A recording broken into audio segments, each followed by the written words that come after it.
DJ बादल राज।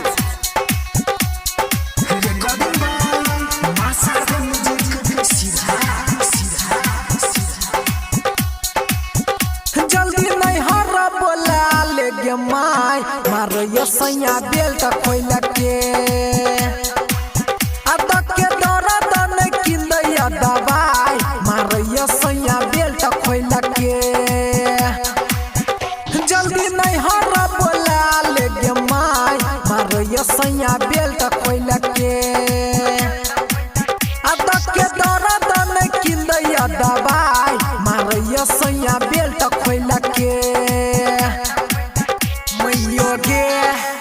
हम ना रहबो ऐसन भतरा पर हम ना रहबो मैयो गे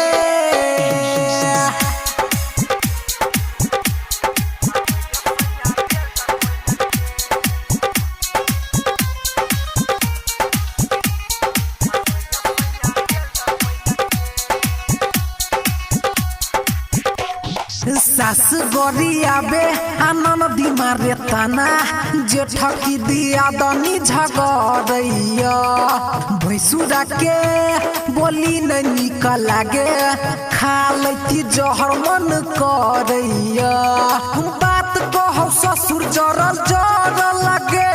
हाथे बरो के मन छौ बढ़ लगे सैया दारू पी के करे छौ लड़ाई गे लड़ाई जल्दी नहीं हरा बोला ले गे माय मारो सैया बेल्ट खोल के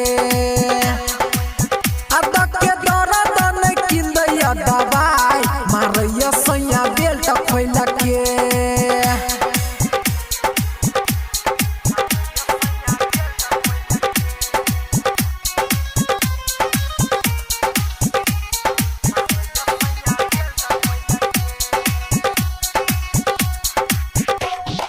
काम कोनो करै नै छै आ झूठो के देखाबै छै नखरा गे खाइले जखन बैठे मोर दाबा त खा लैया हमरो बला बखरा गे ससुरा में दम घुटैया आराम कुमार से दिल टूटैया राइटर पंकज क देलकै चढ़ाई गे चढ़ाई जल्दी नहीं हरा बोला ले गे माय मारो सैया बेल्ट खोल के।